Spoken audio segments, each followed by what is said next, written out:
Hello everybody, Ray Pedrasso of the McAllen Cable Network here at the McAllen Economic Development Corporation. Here talking to Keith Patridge, the president, about a program, a pilot program called EB-5 that basically allows foreign investors an opportunity to gain U.S. citizenship. And of course, Keith has all those details. Keith, thank you so much for joining us today. It's a pleasure. Thank you, Ray. This is great for McAllen because we're always open for business. Tell everybody how it works. Yeah, it's a program, as I mentioned. I think it's really just another tool in the toolbox to help us bring investment and jobs to McAllen.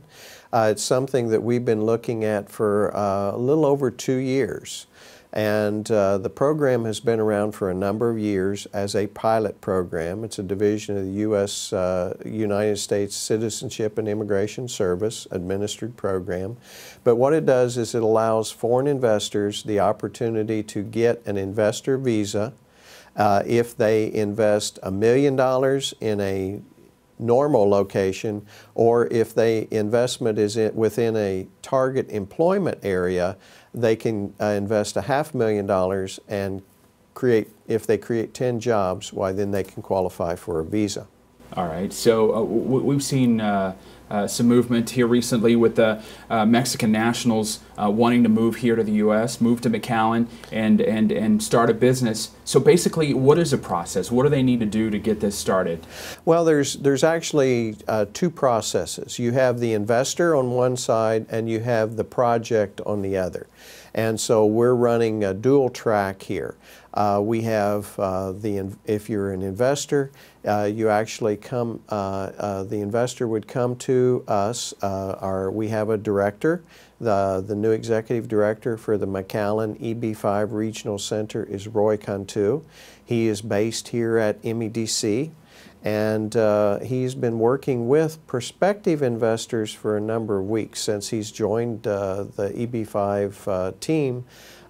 He's been working with investors that are interested in investing in the EB-5 program. But with the investor visa, the investor would come in, indicate an interest in investing in the program, and they have to go through a very extensive process where we, along with our consultants, will do a background check to ensure that they are they have the I guess the background that would qualify them under the program to be an EB-5 investor. And it basically looks into their finances and it looks into everything. It looks into their background. It looks into things like arrest records. It looks at their their personal life. It also then looks at the source of their funding. Contrary to what some people think, that there's a lot of illegal money coming over in this program, actually the source of the funds have to be traced all the way back almost to their origin. So the idea that you can launder money and bring it in, it's not likely that that's going to happen. So you really have to do a background check on the source of the money to make sure that it's from a legal source as the legislation requires, and a background check on the individual.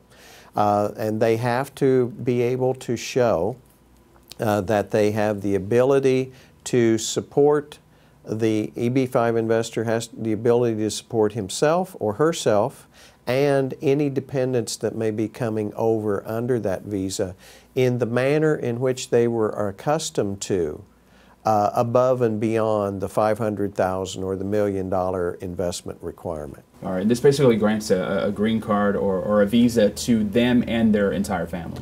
For the family, the husband, wife, and dependents under 21 years of age. All right, and now what kind of business should they be investing in? What are they required to invest in? Is it a restaurant, or what kind of businesses are we looking for? It really depends. A lot of that depends upon the actual regional center. For example, in our regional center, we have tried to cover as many different types of investment opportunities as we can. But in the application process for the regional center, you specify the type of projects you're looking to invest in. And so that's all tied to the job classification codes. And then once the EB5 regional center is set up for a particular type of business, then that's what you have that they can invest in and qualify under the regional center program. Okay. But it's only those. If you want to add a particular type of business, then you have to go through the process with USCIS to make sure that you get that added to, as a regional center, added to your ability to invest in those type of projects. Let me ask you, what kind of businesses would you like to see, or what would we like to see here in McAllen? Well, in McAllen, we have, as I say, I've looked at a number of them, everything from manufacturing, technology, education, recreation, hospitality, and then retail and commercial developments. So it's a great variety. Yes. All right. Now, does this automatically establish permanent residency, or is it temporary? Could you explain that a little bit more? Yeah, what it does, as again, with the investment of $500,000 in a target employment area or $1 million in a non-target employment area and the creation of 10 jobs, what that gets the investor is a 2-year temporary investor visa. At about 1.5 years to 1 year and 9 months, they will then be required to apply for a permanent investor visa, a permanent EB5. At that point, the USCIS comes in and evaluates the investment to determine if it still qualifies under the EB5 program, number one, and number two, that the individual continues to qualify under the EB5 program, and that they have created, that the investment has created the requisite number of jobs that are needed for the EB5 investors. And you can have multiple EB5 investors in the same project. So you know, you just have to make sure that there's enough jobs for each one of the EB5 investors. But at that time, then USCIS would come back and issue a permanent investor visa, in which case it removes that temporary restriction. Got it. And now, when can people apply, and what kind of interest have you gotten so far? Well, we still do not have our approval, formal approval from the USCIS. We're expecting at any time. We had filed our application in October. Because there were some changes in the program, they came back to us with requesting additional information that would comply with the new requirements or the requirement changes under the program. Those have been submitted, and we just received notice 2 days ago that it is being considered by the supervisor for concurrence. Now, I don't know exactly what that means, but we understand that that's good, and it could be coming any time.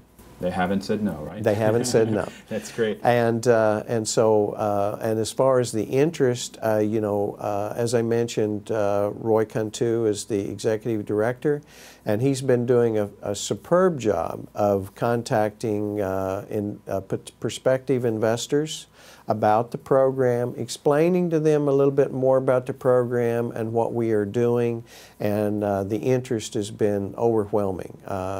As I mentioned, his office is right next to mine, and he has a parade of individuals coming in and out of the office all day long. So I think we're getting very good interest in the program.